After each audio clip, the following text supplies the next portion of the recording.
Welcome to the Athletic FC podcast with me, Akinwolere. 7 games played, 5 defeats, 2 draws, no wins.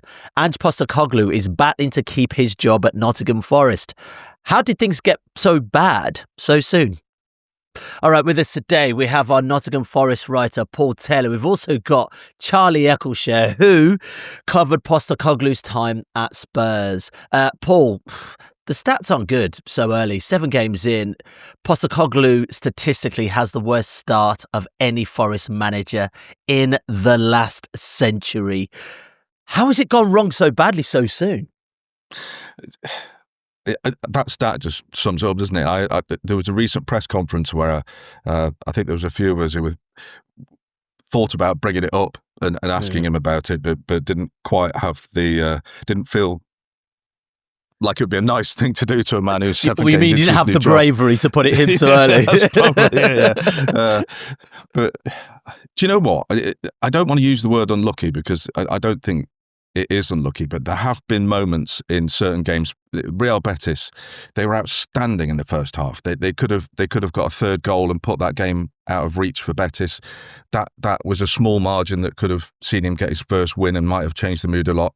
Sunderland, for long periods, they were very poor, but as they fought to try and get their way back into the game, their goalkeeper, Roos, made 5 or 6 really good saves.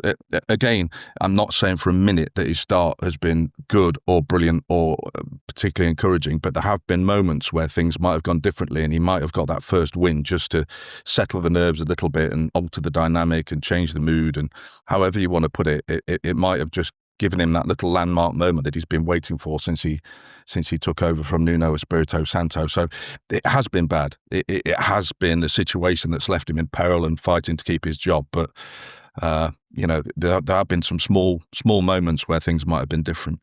Yeah, Charlie, you're someone who's seen Ange ball in plain sight, high risk, high reward. Are you surprised as to where we are right now, especially as he's started managing for a new club? Well, I'm not that surprised in some ways because he has actually tended to start pretty slowly in most of his jobs. I mean, Spurs was actually a big outlier because he started really well. And it was funny because, I'd obviously spoken to lots of people he'd worked with. I looked very closely at how he'd done previously, and it had always been slow starts. So I and Ange himself had been preaching, caution, it's going to take a while. Obviously, they then won 8 and drew 2 of their first 10 games and had this incredible start. But that's the exception rather than the rule. Typically, if you look at a club like Celtic, his job before Spurs, similar to what's happening at Forest now, and that ended up being a big success, but started really slowly, a lot of questions and criticism. So I'm not that surprised he's made a slow start. I may be a bit surprised that I am surprised that, 7 games in, we're here and we're already speculating quite seriously about his future. Yeah, I mean, Paul, you sort of alluded to it there, sort of how close that Betis game was. But, Postecoglou's teams aren't, they're not ever dry of chances. And Forest have had their chances. Some might say they're just not taking them. But defensively, this is the worrying bit for me when you watch it, and also set pieces in particular. You would have thought perhaps he'd learned a little bit from his Spurs time that actually this was one of the better defensive teams in the Premier League, and they sort of aren't anymore. Yeah, I think one of Ange's biggest problems is what came before in 2 different senses. A, the fact that he's taking over from Nuno Espirito Santo, who was a hugely popular and very successful manager at Nottingham Forest. Normally when a manager, or most regularly when a manager takes over a new job, it's because the previous man has been a failure in some way. In this case, he was taken over from a man who was A, very popular in the dressing room, and B, popular on the terraces. He was respected. He'd given them an identity that worked. He got them back into Europe for the first time in 30 years, and he had a very specific way of doing things that fans almost took comfort in. They knew they weren't going to concede very many goals. They knew they were going to be defensively organised. They knew they were going to be very difficult to beat and that they could be explosive on the counter-attack and probably get a goal or 2. Now the change has been so massive in every sense. The entire style of play has changed. That defensive solidity has gone. That sense of organisation and comfort has completely gone out the window, and now the style of football is just a bit more, or a lot more, gung-ho.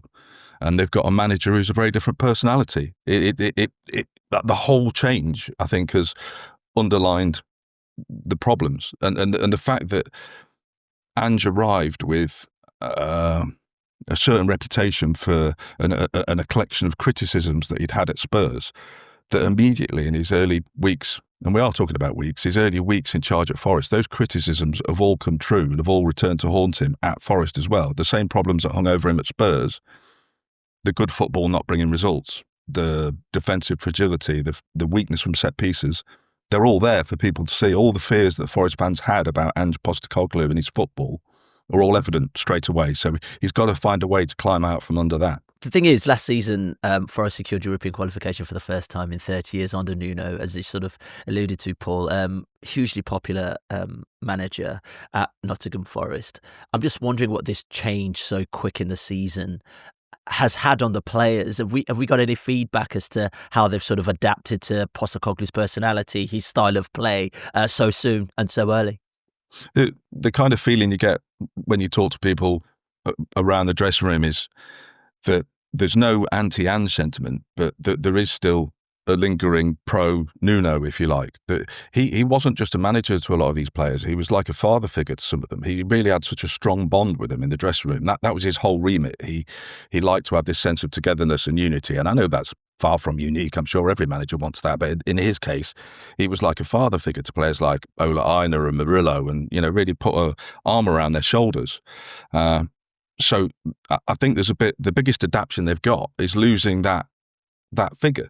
He's gone, and they're having to adapt to a new man being in his place. And as I say, I don't think there's any anti-Ange sentiment, but they're having to adapt to this fast change, a hugely different character, a man who has a hugely different football philosophy, and their whole world's being turned upside down in the space of a few weeks. And I think they're still adjusting to that. I think that's the biggest change for the players, is that they're just having to adjust everything that they used to all at once. And in games of football, that's a big thing as well, isn't it? Just that purely, and if you look at a football sense, they're trying to adapt to a whole new style of play. And whilst there has been signs that they're capable of it, there's been positive moments, that it is a huge adaptation to make, particularly at a time when the manager's already coming under pressure. That's got to be weighing on their minds as well. So it's going to be interesting to see how this situation unfolds, and if there's any way for it to be resolved positively. Yeah, Charlie, in fairness to Ange, it's not his fault. The situation is the situation, right? I mean, I could also caveat it and say, look, he probably hasn't had much time from arriving in the job to his first match with this team. How quickly can you instill your principles and your thoughts and build up a rapport with those players? We got to give him that as well. This is still a work in progress, where his style and his ideas are being worked on in real time in the Premier League.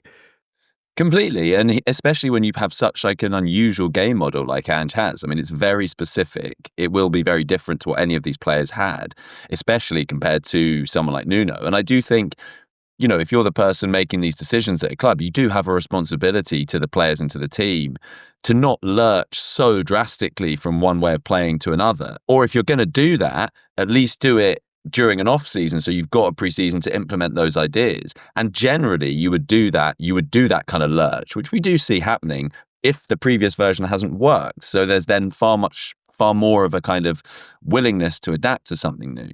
It's all very strange to be saying, well, that system that worked really well for you last season, well, now we're going to do the opposite of that, and you need to get on board with that, and in no time at all, with very few training sessions. It's not that much of a surprise. It's taken a bit of time for them to get used to it. There was a desire from Nuno as well this summer to sort of progress Forest style of play a little bit, to become a team that could keep possession a little bit more, that could force their own will into games and shape games how they wanted them to be a little bit more. And you saw a very few early shoots of that in the first few games. But I think Ange was appointed because there was a feeling amongst the Forest hierarchy that he would bring a better style of play. It was very much part of the reason he was hired, because they wanted to progress the style of play and become a more attacking team, a team that could dominate games with their own style of play. And predominantly he was hired because they felt he was a winner, which historically he has been. He's won trophies in Australia, Japan, Scotland, and most importantly, he won the Europa League last season, which is what he was ostensibly signed to do at Nottingham Forest. They hired him because they want him to go and win the Europa League this season. Unfortunately, I think the concern will be is that they're also going to get the same kind of performances in the Premier League that Spurs saw last season, and that's where he's got to try and change the dynamic a little bit, I think. Yeah, you say they. I'm thinking Marinakis. Can we have a word about this appointment and also letting go of a manager that brought so much back to the club? Surely there's a conversation here as to whether or not Marinakis is also at fault if this doesn't work out. Yeah, well, the appointment that really, the key appointment that sort of started all this, that was the catalyst for Nuno's departure, was that of Edu as the global head of football across the Marinakis football group.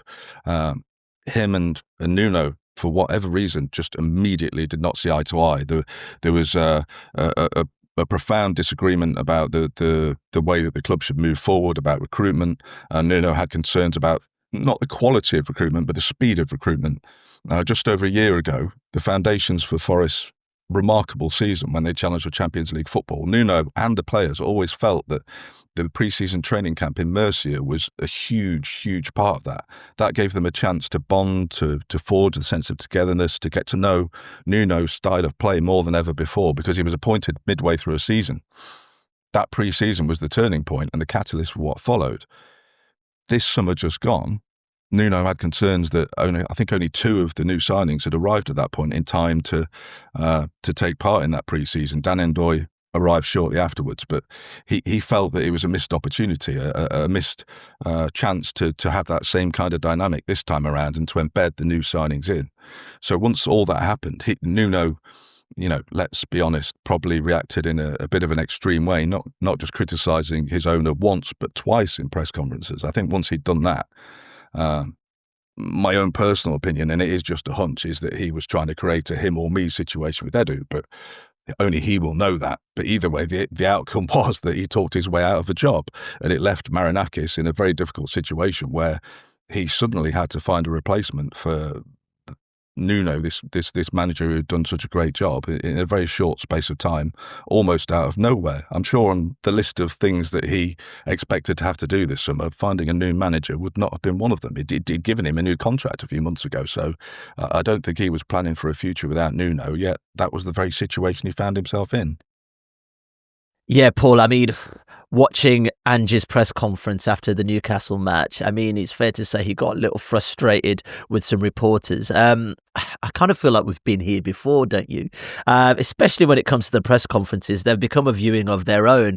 What was your reaction to his outburst, and were you surprised by it? No, not really surprised. I think we've established some time ago that he's kind of he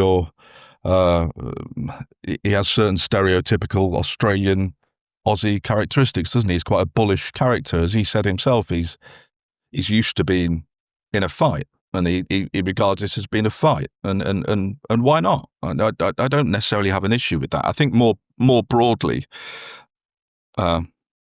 he has been, how do I say this delicately? He's harder to warm to, perhaps, for Forest fans than some of the other managers. In his press conferences, he's not necessarily sort of taken on board responsibility, perhaps, for the way things have started. He's very bullish and just talks about how things are going to turn around. And I think that's fair enough. If you're going to try and convey that message in the dressing room, why don't you convey it in public as well? But yeah, his press conferences are certainly interesting. And what I'd really like, what I'd really like is to see him in a press conference after they've won, just to see if he takes up to another level again. Hopefully we'll get that opportunity after Chelsea or Porto in the coming weeks. But yeah, I don't think that attitude's going to change. I mean, Charlie will know better than me because he's had far more experience of him. But yeah, I don't get the sense he's going to be any different anytime soon. Yeah, I mean, he is amazing, I have to say, though, at sort of not so much in the post-match press conferences, but what he did a few times was in the kind of after a big loss or something, then in his press conference a couple of days later previewing the next game, he'd really be good at kind of resetting the agenda and kind of explaining what had happened and putting it all into context and really making you think like, yeah, you know what, I think everything's going to be okay. Like, he is a really good communicator. And yeah, I mean, after wins, yeah, you do get that different side of him. And again, it's so different because he started so well at Spurs. He had so much goodwill and he could really kind of tee off in a positive way in his press conferences, especially in the pre-match ones, you know, talking about all sorts of different things. It was almost like he was delivering these sermons and everyone loved to hear it because, you know what it's like in football. If you're winning matches, then everything you say is viewed through that prism. If you're losing, then it's the same, but the opposite, because you're kind of like, well, you know, you're making excuses or whatever. But yeah, I hope you do get that opportunity, Paul, to hear him after a win. You know, he might settle a few scores as well. But no, I mean, I think his press conferences are genuinely fascinating, especially, I mean, you know, you had Nuno. Now, Nuno is very, very different. He has many virtues, but kind of giving a good quote is not one of them. At least it wasn't at Spurs. Whereas, you know, Ange will talk about all sorts of topics. And I think he will be able to galvanize the team and the group, but he does need some good results first. Otherwise, it's all just empty, hollow rhetoric. Well, that's exactly my thought on this one, Paul, was that listening to that press conference, I'm thinking he's making some really valid points. Yes, we're all faced challenges in our lives. He got a little philosophical about being 60 and having lived in Australia and, you know, never been given handouts and all that kind of stuff. Super inspiring. But when you're not winning, it's kind of a little hollow, isn't it? Because it's less inspiring because you're saying, okay, you've built us up. Brilliant. But where are the results? And especially with a new fan base as well, it's very hard to take on board. I guess the fundamental aspect of it is that if he doesn't show absolute faith in the way that he does things himself, then nobody else is going to, are they? So he has to convey that belief himself, I guess, and that positivity and that absolute certainty that his way is the right way. Because if he doesn't do it, then nobody else is going to buy into it, are they? So I kind of get it. And as Charlie mentioned, from a media point of view, from a selfish journalist point of view, he's great at handing out lines. He's brilliant, and then that has been one thing we've noticed in the aftermath of his pre-match press conferences in particular. In Nuno's case, you were sat there thinking, well, there's one good line there. That's great. Well, we know what the obvious line is. Then after Ange's press conferences, you kind of sat there scratching your head thinking, well, there's 3 or 4 there. Which one's the best one? And, you know, that's probably a nice problem to have, to be fair. But, you know, just gets back to the same point, doesn't it? It'd be nice to be talking about a win rather than explaining why you've lost. Yeah, but Charlie, there was a time where, and I remember it was those first few games of the Premier League where we were like, wow, who is this guy? Look at this front foot football. And we were part of it. I swear we were on The Athletic saying, goodness me, is this a new era for Spurs? And then you sort of see that turn into this almost like, I guess the media's sort of treating him as a bit of a caricature, and I'm sure he's frustrated with that as well because he's sort of put himself in this very strange position when he doesn't win games but still has that kind of gusto / gets frustrated. What have you made of that transition of Ange from darling to where we are right now with him?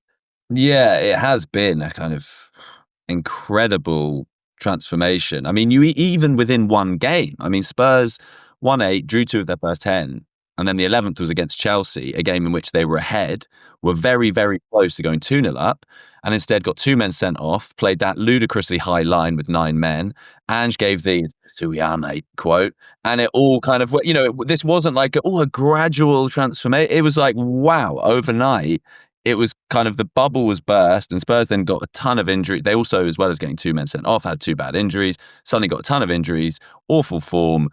And while, of course, there were then highs from there, things were never quite the same. I mean, he would say, and kind of has hinted at a degree of xenophobia, which I think is interesting. He said about the fact that, you know, I come up here and I talk with my silly voice. And he didn't mention them explicitly, but I think he was hinting at the way Unai Emery was kind of mocked for, you know, in a very different way, but his way of speaking English, good evening, and all of that sort of thing. I think his view is that he is, you know, he's different. He's not, he's far from the kind of archetype of a modern football coach. I mean, his age, apart from anything else as well, it's very unusual to have your big breakout moment in kind of your late 50s like he has. And he would say that's partly because, coaches from Australia generally are viewed differently in the same way maybe coaches from America are in kind of European football. But yeah, it has been interesting to see that shift. I think also because this football is so high risk, high reward, that you are going to go from, like you say, Io, this kind of awestruck way we were watching those first few games where it was kind of like they're winning and they're playing incredible football. Like, how is this happening and how is it happening so quickly? To then it can get pretty bad pretty quickly, because if you can kind of beat that high line, there are big gaps to exploit. And that's kind of what happened with Spurs. I want to maybe give him a bit of redemption here, because, like any manager, and, how relevant is his point about, things firstly being difficult, but also needing time to fix that. Because, very recently, Sir Jim Ratcliffe has basically spoken about Ruben Amorim saying, giving him at least 3 years to sort of implement his ideas, Paul. Can we give Postecoglou that? Give him time? He's had 4 Premier League games. When you put it in those terms, regardless of what's happened, it feels daft that we're sat here talking about a manager potentially getting the sack. I think the fan dynamic doesn't help him. For whatever reason, fans really haven't taken to him. You go on social media, and I know social media is perhaps a small slice of the overall fan view rather than representative of the entire fan view, but social media is dark when it comes to Ange Postecoglou. There's fans just calling for him to go already. You can understand that. I'm not saying that's wrong, because he's made the worst start of any Forest manager in a century, which is remarkable when you say that out loud as well. But, I think his biggest problem is going to be winning fans round. And the only way he's going to do that is by winning football matches. And the question then becomes, how many opportunities does he get to win a football match? And nobody thought we'd be saying this. Nobody thought he was going to come in and not win in 7 games. But do we take it to 8? Do we take it to 9, 10, 11, 12? Where's the line drawn? And the short answer is he does need to be given more time to get that win. But how much time he gets will depend on his ability to do it. But also, I mean, like you say, Paul, 4 Premier League games, 2 of which have been Arsenal away and Newcastle away. Those are really hard games that teams a lot better with respect than Nottingham Forest are going to lose this season, and that even Forest themselves in that great Nuno season lost last season. And then you look, Burnley away, they drew. Yeah, you'd say they should be winning that or could win that, but it's not a disaster. And then they lost at home to Sunderland, which is a bad result, but it's such a small sample size. And if you're appointing a manager, if 4 games are enough to kind of change your opinion, then you shouldn't have appointed him in the first place. Like, no manager should be judged after that few games. Like, don't appoint him if that's going to change your view. And I'm talking about the owner here. So you've got to think, like, surely he has to get more time. And I do, this does feel a little bit, the game's gone modern football. But it is kind of crazy when you take a step back and you're like, it's 4 Premier League games. It's not. You're beginning to sound like Ange, Charlie. Who No, are you? I know. It's like, things they shouldn't be easy, mate. It shouldn't be easy, mate. It's 4 games, mate. But I think, I've been so Ange pilled, but I think there maybe is something, it's kind of like, it's just breakneck nowadays that after 4 games we're here already. When, where does it end? After 1 game, you get a bad defeat and you're like, this guy probably isn't right. Let's get rid of him. I mean, Nuno himself, Paul, you remember, he wasn't massively popular. He went through the same path as Ange is doing now. He had to follow on the footsteps of Steve Cooper, who was the first manager to bring Forest back to the Premier League after 23 years. But in that moment that they got promotion, I think this is where things started to change, because during the celebrations for promotion, Evangelos Marinakis, the Forest owner, stood on the steps of the council house in the market square, and he pledged that he didn't just want to acclimatise in the Premier League, he wanted to aim for European football. And that's what he said. He said, in a few years, I wanted to be playing European football. And everybody thought his ambitions were a little bit lofty. Fair play to him. Nobody's going to argue that he hasn't put his money where his mouth is and backed the team with investment in the transfer market to get to that point. But each year, that sense of ambition has only grown. last year when they finished 7th and they could have finished even higher. They challenged for Champions League football for a long spell of the season. I think personally they probably slightly overachieved with what they'd got. It was a great season and the players were superb. Nuno was great, but there was a slight overachievement. They batted above their average. But the consequences of that were Marinakis coming out at the end of last season and saying he wanted even more. They're in Europe, now I want to challenge for trophies. When Postecoglou was appointed, he made it clear that he had been brought here to win the Europa League. He wasn't just brought here to take Forest on a little bit. He wanted them to win silverware. And that has changed the expectation levels amongst supporters. They see that. They see their owner talking about wanting to win trophies and wanting to compete with the top 6 on a regular basis. And that's what becomes the expectation. And it should be said, there's nothing wrong with having, that level of ambition. And I remember Southampton sacked Nigel Atkins in 2013 and everyone was kind of up in arms. They replaced him with this young Maurizio Pochettino guy who couldn't speak English. And we were like, what's he doing? Like, there's nothing wrong with, it's funny because in football, if you upgrade, a striker or something like that, we kind of celebrate it. And we're like, what a show of ambition. If you do it with a manager, it's seen as quite cruel and short-sighted. But it doesn't have to be. It's just the key is getting in that right guy. And it is interesting, Paul, you're saying, that the aim is that Ange can come in and win the Europa League, which he's shown that he can do at Spurs. But as you alluded to earlier, he did that while coming 17th in the Premier League with Spurs. So he's not proven that he can win the Europa League without an enormous sacrifice in Premier League terms. And would Forest accept that? I mean, I think, zoom out and in a few years you'd say, yeah, I'd take you, who cares if you finish 17th as long as you win the Europa League? But that requires a lot of patience in the moment because that's a lot of losing. That was 22 league defeats last season for Spurs. And it's also a massive gamble as well. And you think, trying to get the fans on side, Paul, that was my natural thought. Great point, Charlie, is that if you see Forest finishing 17th but having a great Europa League run, is that enough for Marinakis? Because that isn't great, especially for a volatile fan base right now. I think it's more what winning the Europa League would bring. All of a sudden you'd be looking at being back in the Champions League, which would be a huge step. I think fans would probably... I don't want to speak on behalf of the whole Forest fan base for a minute, but I think a lot of fans would probably accept that, winning the Europa League, getting into the Champions League, and as long as you don't seriously flirt with relegation, I think they'd probably take that. But that's a big step, isn't it? Can you imagine the pressure if you even got to the final, and all of a sudden you know how much there is on it? If you don't win it, you don't stay in Europe. If you don't win it, what has your season become? It's huge, and it's a massive if.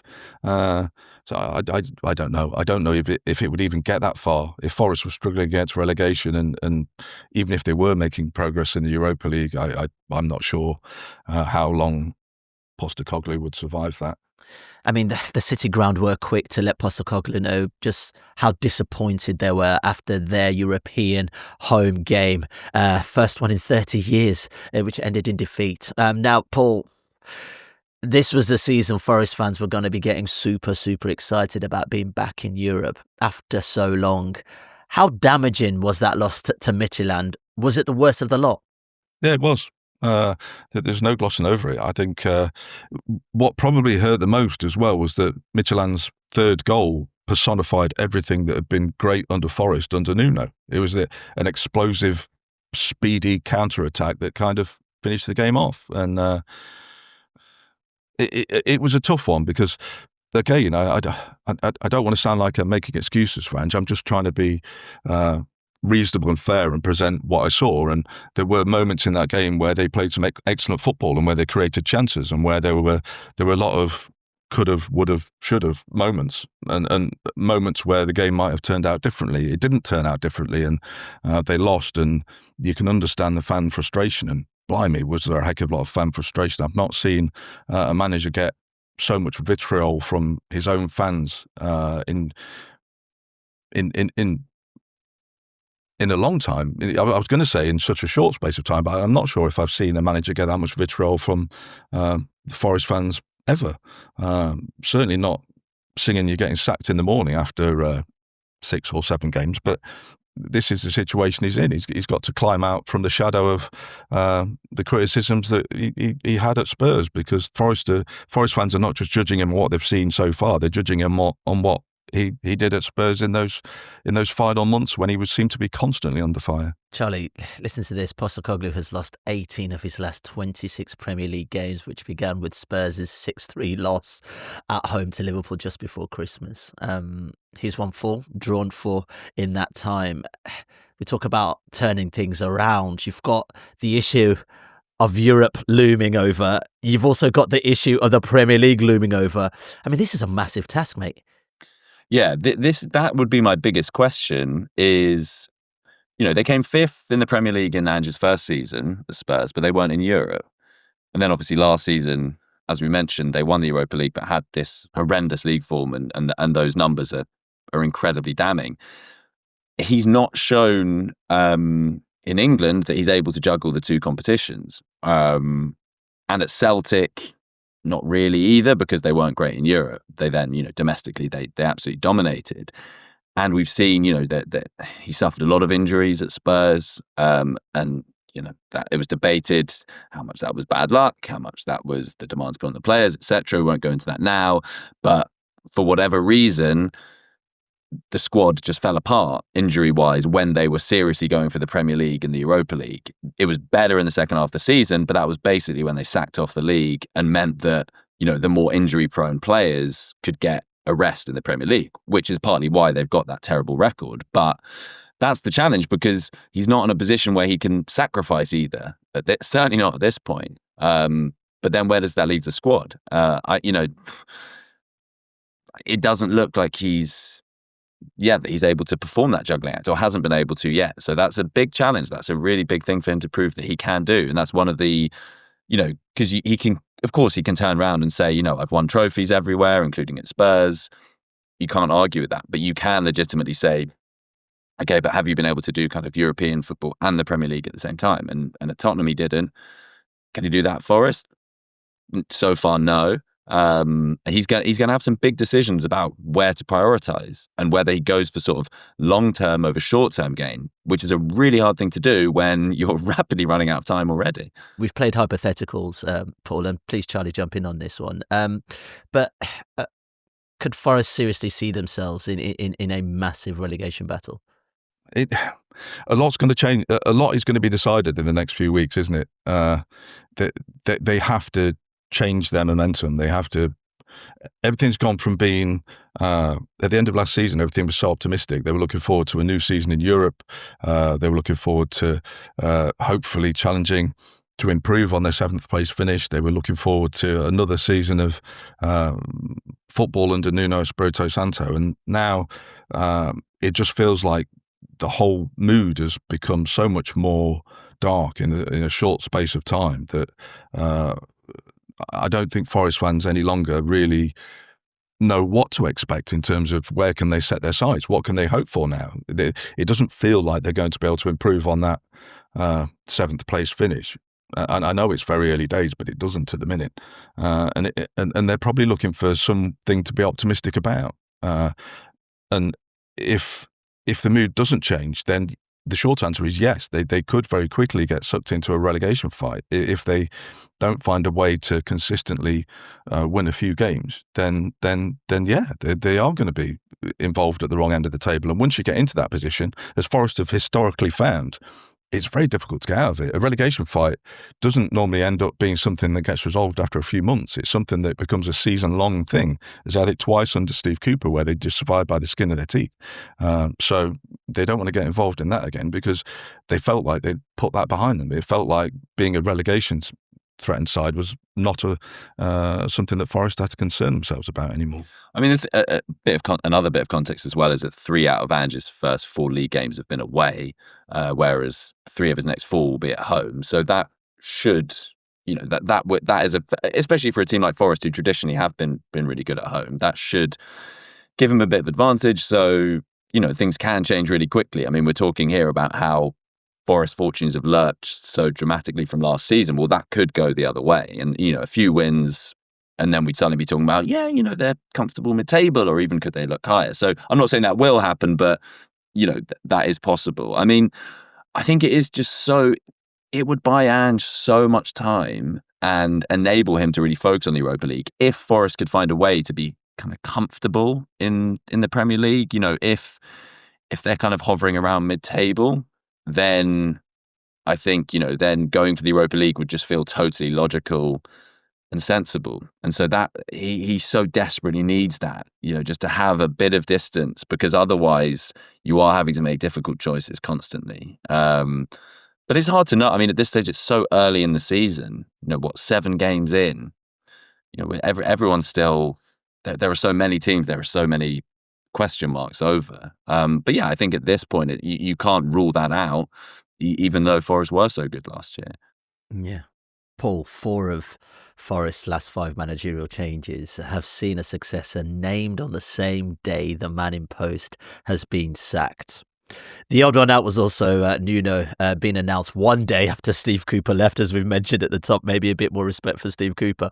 But does this suggest that a successor will be lined up before a decision's actually taken? Yeah, absolutely. That is the way that Evangelos Marinakis likes to work. He likes to have his replacement lined up before he pulls the trigger. I can kind of understand the logic of that, to be fair. You don't want to be making a decision to part company with a manager and then find that nobody wants to take the job.